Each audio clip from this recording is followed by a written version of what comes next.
The autumn wind carried the scent of dying leaves through the abandoned streets of Millerville, Colorado, as James Patterson examined the crumbling Victorian house that the county was offering for the unbelievable price of $1.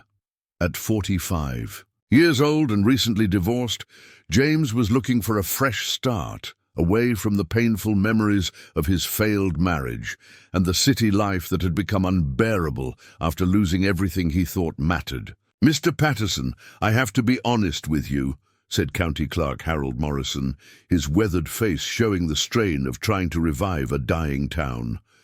"This house has been empty for 3 years, and it needs considerable work. The county is selling it for $1 just to get someone to take responsibility for the taxes and maintenance." James studied the 3-story structure with its ornate gingerbread trim and wraparound porch, seeing past the peeling paint and broken shutters to the solid bones of what had once been a magnificent family home. After the devastation of his divorce and bankruptcy, the idea of owning property again, even damaged property in a nearly abandoned town, felt like a chance at redemption. "What's the catch?" James asked, having learned through bitter experience that anything too good to be true usually was. "There has to be more to this than just buying a house for $1. Morrison's reluctance was evident as he consulted his paperwork. "Well, you'd be responsible for bringing the property up to county housing standards within 2 years, which could cost $15,000 to $20,000. Plus, you'd have to pay back taxes and assume responsibility for ongoing property taxes and utilities." The financial commitment was substantial, but James had managed to save some money from his construction job, and the challenge of restoration work appealed to someone who needed to rebuild more than just buildings. "Are there any other complications I should know about?" "The house has been occupied sporadically by transients and vagrants," Morrison admitted with obvious discomfort. "Nothing dangerous, just people looking for shelter who probably don't know they're trespassing. You'd need to secure the property and make sure it's properly vacant before beginning renovations." James nodded, understanding that abandoned buildings often attracted people with nowhere else to go. His own recent experience of having his world collapse had given him sympathy for others facing desperate circumstances. After completing the paperwork and receiving the keys, James drove to his new property with a mixture of excitement and apprehension. The house sat on a large lot surrounded by overgrown gardens and towering oak trees that had probably been planted by the original owners decades earlier. Despite its current condition, the structure retained a dignity that spoke of better days and the possibility of restoration. The front door opened with the protest of hinges that hadn't been oiled in years, revealing an interior that was both worse and better than James had expected. Water damage had stained the walls and warped some of the hardwood floors, but the basic structure appeared sound, and many of the original architectural details had survived decades of neglect. As James explored the ground floor rooms, noting what needed immediate attention and what could wait for later phases of restoration, he became aware of sounds from the upper floors that suggested he wasn't alone in the house. Footsteps, quiet voices, and the careful movements of people trying not to be discovered indicated that Morrison's warnings about transient occupancy had been accurate. "Hello," James called out, his voice echoing through the empty rooms. "My name is James Patterson, and I'm the new owner of this house. I'm not here to cause trouble, but I need to know who's upstairs." The silence that followed was profound, but James could sense that people were listening and trying to decide whether to respond or hide until he left. His construction experience had taught him patience with difficult situations, and his recent personal losses had given him empathy for others facing uncertainty. "I know someone's up there," James continued in a gentle but firm tone. "I'm not calling the police, and I'm not angry about finding people here, but we need to talk about the situation and figure out what's best for everyone." After several minutes of tense silence, James heard hesitant footsteps on the stairs, followed by voices that sounded young and frightened. What appeared at the bottom of the staircase was not what he had expected to find in his abandoned house. A girl who couldn't have been more than 8 years old emerged from the shadows, followed by a boy who appeared to be about 6. Both children were clean, but dressed in clothes that had obviously been worn for days, and their careful manner suggested they had been living rough for some time. "Are you going to make us leave?" the girl asked with a composure that was heartbreaking in someone so young. "We've been very careful not to damage anything, and we always clean up after ourselves." James felt his throat tighten with emotion as he absorbed what he was seeing. These weren't dangerous transients or destructive vagrants. They were children who had somehow ended up homeless and were trying to survive in an abandoned building. "What are your names?" James asked gently, kneeling down so he could speak to them at eye level. "And how long have you been staying here?" "I'm Lucy, and this is my brother Danny," the girl replied, instinctively moving closer to the smaller boy in a protective gesture that revealed how much responsibility she had assumed for their survival. "We've been here for about 2 weeks, ever since we had to leave the last place we were staying." "Where are your parents?" James asked, though he suspected the answer would be painful to hear. Lucy's explanation came in the matter-of-fact tone that children use when describing tragedies they've been forced to accept. "Our mama died last spring, and we don't know who our daddy is. We were staying with Mama's friend Mrs. Henderson, but she got sick and had to go live with her daughter who doesn't have room for us." The casual description of abandonment and loss revealed how these children had been passed from one temporary situation to another until they had finally run out of adults willing or able to care for them. Their presence in his house represented not criminal activity, but desperate improvisation by children trying to survive. "How have you been taking care of yourselves?" James asked, his construction workers' practical nature focusing on the logistics of their survival. Danny spoke for the first time, his young voice showing pride in their resourcefulness. "Lucy knows how to find food that stores throw away, and I'm good at finding places where we can wash up and stay clean. We found blankets and pillows that people left behind when they moved away." The children's matter-of-fact description of scavenging and shelter-seeking revealed both their resilience and the harsh reality of what their lives had become. They had developed survival skills that no child should need, while maintaining the basic decency and cleanliness that spoke of good upbringing before circumstances overwhelmed them. "Lucy, Danny, I need you to understand something important," James said with careful seriousness. "I bought this house, which means I'm responsible for it now, but that doesn't mean I want to hurt you or put you in a worse situation than you're already in." Lucy's response revealed the intelligence and wariness that had helped them survive on their own. "Are you going to call the county people to come get us? Because they'll probably split us up, and Danny and I need to stay together." The fear in her voice at the prospect of being separated from her little brother struck James with profound force. Here were 2 children whose only security came from each other, facing a world that seemed determined to take even that small comfort away from them. James found himself making a decision that surprised him as much as it would have shocked anyone who had known him before his divorce. "Lucy, Danny, what would you say if I told you that you could stay here while I fix up the house? Not as trespassers, but as family." The silence that followed his offer was electric with hope and disbelief. Lucy's eyes widened with an emotion that might have been desperate longing, while Danny moved closer to his sister as if afraid that expressing too much hope might somehow jinx their chances. "Do you mean it?" Lucy whispered, her voice breaking with the strain of trying not to cry. "You'd really let us stay here with you?"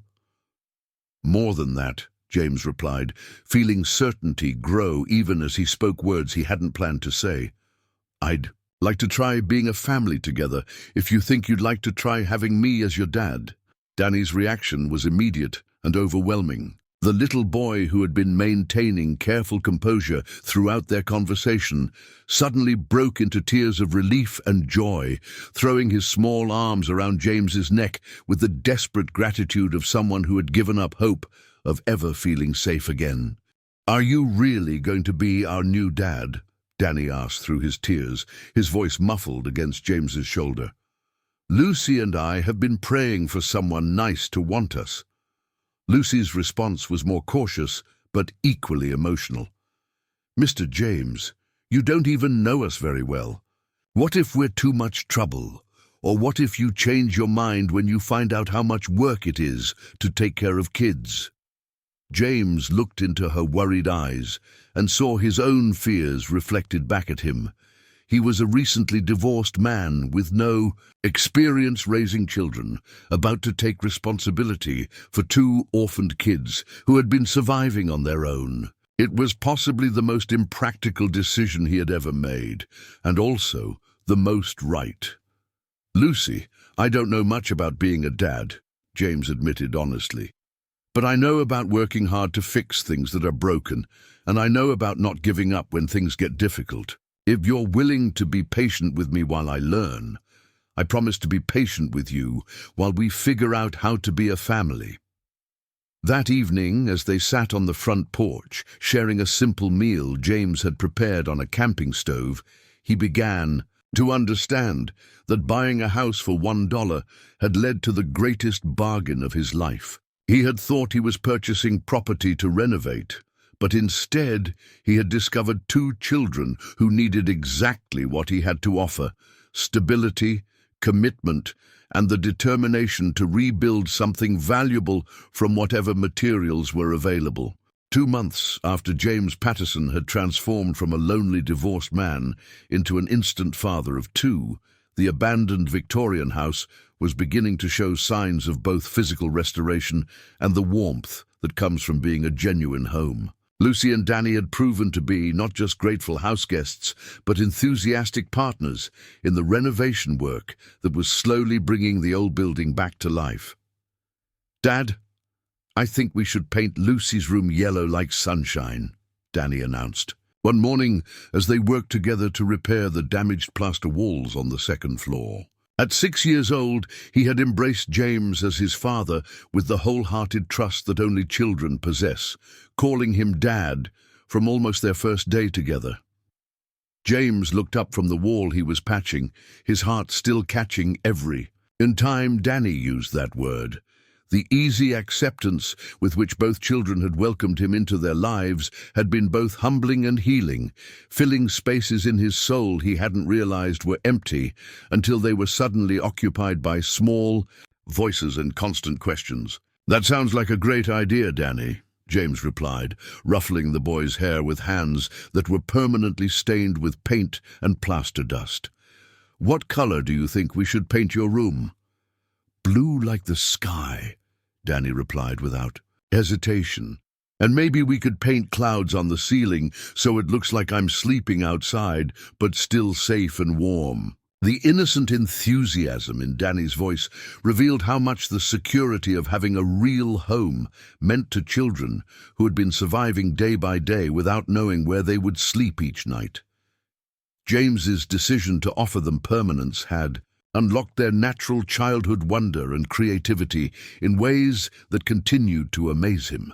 Lucy, now 8 years old and still protective of her younger brother despite their improved circumstances, had proven to be remarkably helpful with the renovation work. Her small hands were perfect for detail painting, and her careful nature made her ideal for tasks that required precision and patience. "James, Mrs. Anderson from next door brought over some cookies for us," Lucy said as she climbed the stairs, carrying a plate of homemade treats.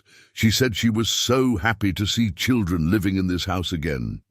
The gradual acceptance by their neighbors had been one of the unexpected benefits of James's impulsive decision to become a father. The few remaining residents of Millerville had watched the restoration of the Victorian house with growing interest, and the presence of children had brought a sense of renewed life to a community that had been slowly dying.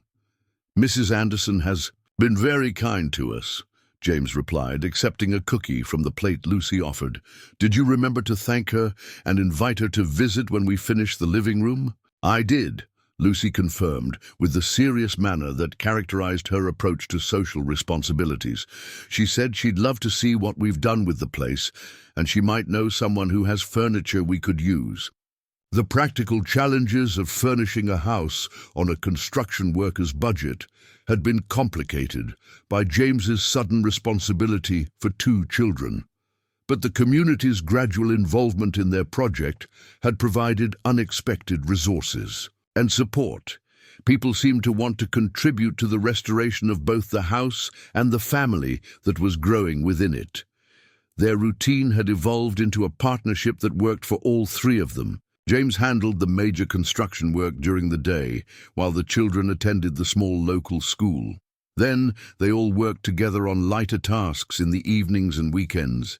The children's enthusiasm for the project had made even the most tedious jobs feel like adventures. "Dad, when are we going to fix the tower room?" Danny asked, referring to the small circular chamber at the top of the house that had captured his imagination from their first day there. "I think it would make the perfect place for reading and looking out at the whole town." James had been avoiding the tower room because it needed the most extensive repairs, but Danny's excitement about the space had been gradually wearing down his practical objections. "Danny, that room needs a lot of work before it's safe for children to use. The floorboards are weak and some of the windows are broken. But we're getting really good at fixing things," Lucy pointed out with logic that was hard to argue against. "You taught us how to sand wood and replace glass, and we've been very careful about following safety rules." The children's growing competence with renovation tasks had been one of the most rewarding aspects of their shared project. James had discovered that 8- and 6-year-olds could be remarkably capable when given appropriate instruction and supervision, and their eagerness to learn had made teaching them a pleasure rather than a burden. Their conversation was interrupted by the arrival of unexpected visitors. A county social worker and her supervisor approached the house with the official manner that immediately put all 3 family members on alert. "Mr. Patterson, I'm Sarah Mitchell from County Child Services," the younger woman announced as she consulted her clipboard. "We've received reports that you're housing 2 minor children without proper legal authorization." James felt his protective instincts flare as he realized that their unconventional family arrangement had attracted official scrutiny. "Ms. Mitchell, Lucy and Danny have been living with me for 2 months as my foster children while I pursue formal adoption procedures." "That's part of the problem, Mr. Patterson," replied the supervisor, an older woman whose stern expression suggested she disapproved of their entire situation. "There's no record of approved foster placement for these children, and you haven't been certified as a suitable foster parent through our standard evaluation process." Lucy and Danny had moved closer to James during this exchange, their body language revealing how quickly they could revert to the defensive wariness they had learned during their time of homelessness. The prospect of official intervention clearly terrified them in ways that their earlier hardships hadn't. "Sir, what's going to happen to us?" Lucy asked quietly, her small hand slipping into James's with the trust that made his determination to protect them even stronger. "Nothing's going to happen to you that I don't approve of," James replied firmly, his voice carrying the authority of someone who had found something worth fighting for. "Ms. Mitchell, what exactly needs to be done to formalize our family arrangement?" The social worker consulted her documentation with the bureaucratic precision that suggested she dealt with such situations regularly. "Mr. Patterson, you'll need to complete our foster parent certification program, undergo background checks and home inspections, and demonstrate that you can provide appropriate care and supervision for both children." "How long does that process typically take?" James asked, though he was already calculating how to navigate bureaucratic requirements that seemed designed more to discourage than to facilitate child placement. 6 months to a year, depending on various factors, Mitchell replied. In the meantime, the children would need to be placed in temporary county custody until your qualifications are confirmed. The casual suggestion that Lucy and Danny should be removed from the only stability they had known in months struck James like a physical blow. These children had been surviving on their own when he found them. And now, bureaucratic procedures threatened to separate them from the family they had all been building together. "Ma'am, these children were homeless when I took them in," James said, with carefully controlled anger. "They've been thriving in our home environment. They're attending school regularly, and they're receiving better care than they've had since their mother died. Why would removing them serve their best interests?" Lucy stepped forward with the courage that had helped her protect Danny during their months of hardship. "Ms. Mitchell, Danny and I were living in this old house, trying to take care of ourselves. When James found us, he didn't kidnap us or trick us into staying with him. We asked him if he could be our dad, because we needed a family, and he needed us too." The articulate explanation from an 8-year-old clearly surprised both social workers, who had probably expected to find either traumatized victims or defiant troublemakers, rather than well-adjusted children who could speak intelligently about their own circumstances. "Young lady, adult decisions about child placement can't be based on what children think they want," the supervisor replied with condescending authority. "There are legal procedures and safety requirements that must be followed regardless of personal preferences." Danny's response revealed the wisdom that surviving homelessness had forced upon him at a tragically young age. "Lady, we know about being safe and not safe.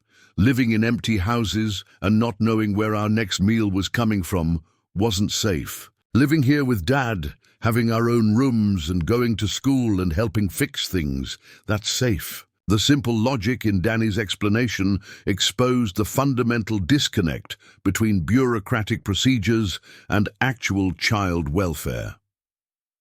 These children had experienced genuine danger and insecurity, and they understood the difference between theoretical safety and practical protection. James realized that the battle for his family would require more than just good intentions and loving commitment. He would need to navigate legal systems and bureaucratic requirements while protecting children who had already been traumatized by adult failures and institutional indifference. "Ms. Mitchell, I understand that procedures exist for good reasons," James said with diplomatic firmness, "but I'd like to propose a compromise that serves everyone's interests while prioritizing the children's welfare and stability." The negotiation that followed established a framework for James to complete the foster certification process, while Lucy and Danny remained in his care under official supervision. Regular home visits and progress reports would document their development and his parenting capabilities while allowing their family to continue growing together. "Mr. Patterson, this arrangement is highly irregular," the supervisor warned as they finalized the agreement. "You'll be under constant scrutiny, and any problems could result in immediate removal of the children from your custody." "I understand," James replied, looking at Lucy and Danny's relieved faces. "But I'm confident that what we're building here will meet any reasonable standard for child welfare and family stability."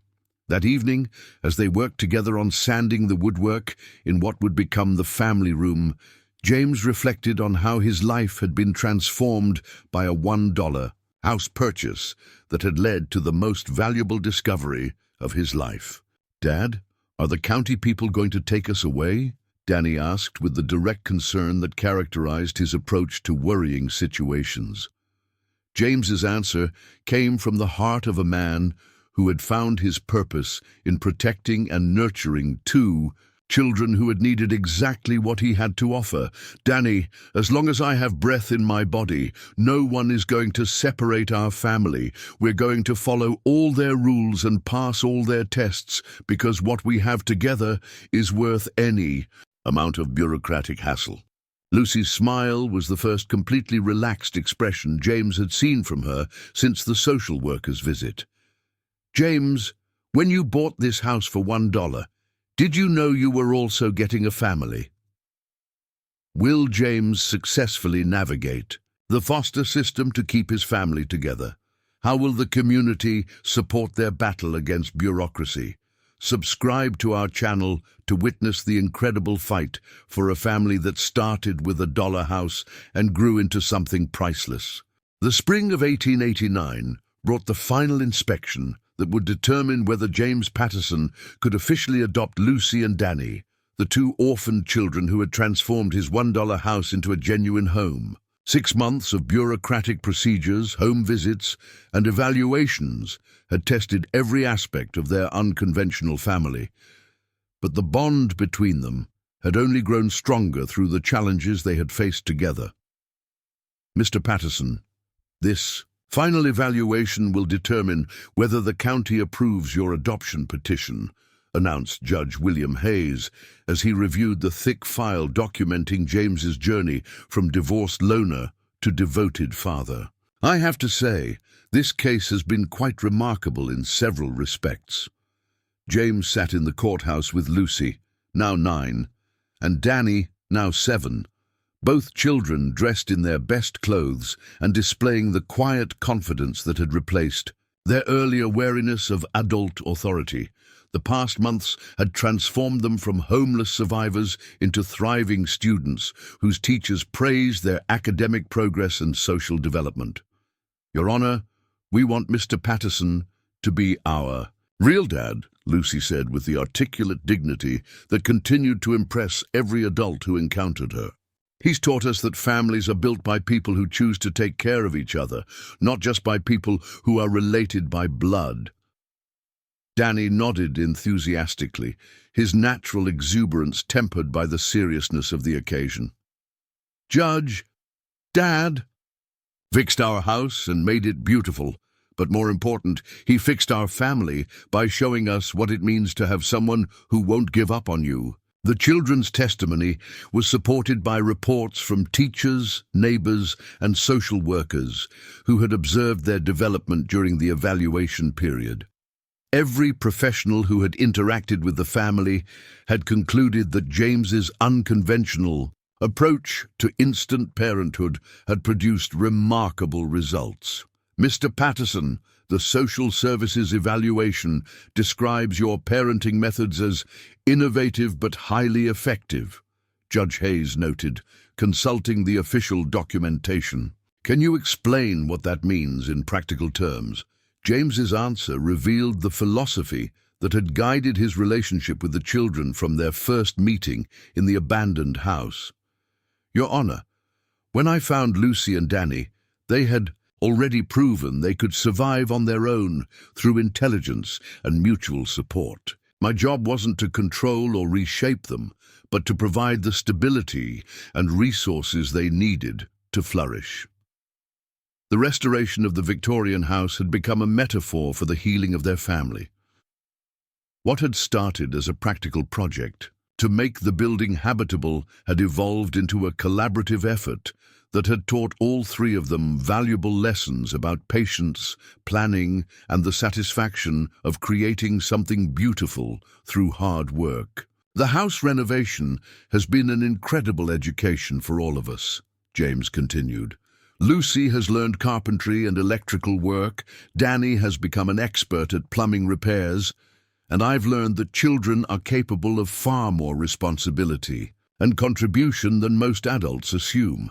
Dr. Margaret Sinclair, the child psychologist who had evaluated the family's dynamics, had been particularly impressed by the children's emotional development and their ability to articulate their feelings about their unconventional adoption process. "Your Honor, in 20 years of working with displaced children, I've rarely seen such successful adaptation to a new family structure," Dr. Sinclair testified. "These children show no signs of attachment disorders or behavioral problems typically associated with abandonment and homelessness. Instead, they display remarkable resilience, strong family loyalty, and healthy emotional development." The community support for James's adoption petition had been overwhelming. Neighbors, teachers, and local business owners had submitted letters praising the positive impact the family had made on Millerville and expressing hope that the adoption would be approved. "Mr. Patterson's family has brought new life to our community," wrote Sarah Anderson, their next-door neighbor. "The children are delightful additions to our neighborhood, and James has shown remarkable dedication to both his family and to restoring one of our town's most beautiful historic buildings." But the most compelling evidence for the adoption came from the children themselves, whose academic achievement and social development had exceeded every expectation. Lucy had advanced 2 grade levels in reading and mathematics, while Danny had overcome early developmental delays to become one of the most creative students in his class. "Dad helped us understand that being orphans didn't mean we were broken or worthless," Lucy explained during her private interview with Judge Hayes. "He showed us that we could use our experiences to help other kids who might be in situations like we were."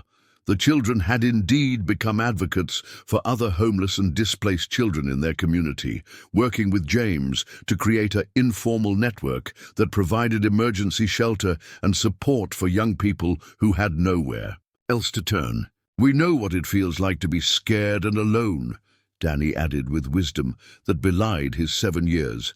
"Dad taught us that when you've been helped, you should help others whenever you can."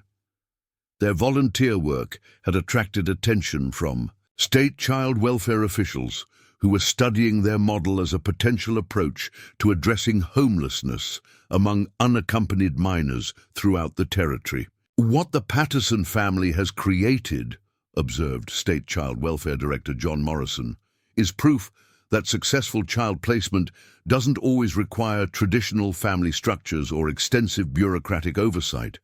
Sometimes it just requires adults who are willing to see potential rather than problems."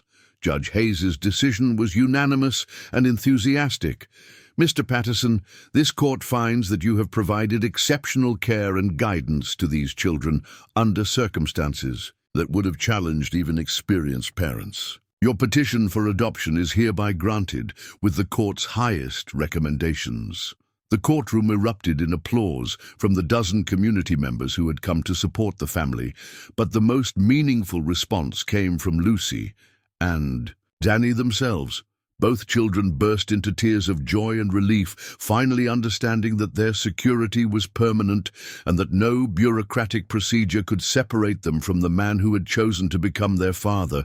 "We're really and truly a family now," Danny exclaimed through his tears, launching himself into James's arms with the uninhibited enthusiasm that had characterized his approach to their relationship from the beginning. Lucy's response was more measured, but equally emotional. "Dad, when we first asked if you were going to be our new father, I was afraid to hope too much because so many adults had disappointed us. But you never stopped fighting for us, even when it would have been easier to give up." The adoption celebration that evening brought together everyone who had supported their unconventional family during the challenging months of bureaucratic evaluation. The restored Victorian house, now fully renovated and furnished through community donations and James's hard work, served as the perfect setting for recognizing what they had accomplished together. "Ladies and gentlemen," James addressed the gathered friends and neighbors, "what we've learned over the past year is that families aren't just created through birth or traditional adoption procedures. Sometimes the strongest families are formed when people choose to commit to each other despite difficult circumstances and uncertain outcomes." The financial investment required to restore the house and raise 2 children had stretched James's construction worker's salary to its limits. But the emotional return on his $1 investment had been immeasurable. The lonely, divorced man who had been seeking only shelter and a fresh start had discovered purpose, joy, and the kind of love that transformed both giver and receiver. "Mr. Patterson," said Mrs. Henderson, the elderly woman who had originally cared for the children before her own circumstances forced her to give them up. "I've watched Lucy and Danny grow from scared, homeless children into confident, happy young people. What you've given them can't be measured in dollars or evaluated by bureaucratic standards." As the celebration continued and friends shared stories about the family's impact on their community, James reflected on the journey that had brought them to this moment. Buying a house for $1 had seemed like a bargain, but discovering two children who needed a father had been the real treasure. "Dad," Lucy said as they cleaned up after the party, "do you ever regret buying this house and finding us living here?" James's answer came from the heart of a man who had learned that the best investments aren't measured by financial return, but by their contribution to human happiness and growth. "Lucy, buying this house for $1 was the smartest thing I ever did. Not because of the property, but because it led me to you and Danny. You two have given my life meaning and purpose I never knew I was missing." Danny, who had been listening from the doorway, added his own perspective with the directness that characterized his approach to important subjects. "Dad, when we asked if you were going to be our new father, we were really asking if you were going to love us forever, and you said yes, and you meant it." Years later, when the Victorian house had become a landmark in the revitalized town of Millerville, and Lucy and Danny had grown into successful adults who remained close to their adoptive father, people would still talk about the man who bought a house for $1 and discovered a family worth millions in love and loyalty. The Patterson family became a model for alternative approaches to child placement and community-based support for displaced young people. Their story proved that sometimes the most valuable discoveries happen not through careful planning, but through spontaneous acts of compassion and commitment. From a $1 house to a priceless family, James's incredible journey proves that the best investments are made with the heart rather than the wallet. His decision to become a father to two homeless children shows that families are created through choice, commitment, and love, rather than just biology or bureaucracy. Subscribe to our channel for more inspiring stories of unexpected families, second chances, and the amazing transformations that occur when adults choose to see potential, rather than problems in the children who need them most.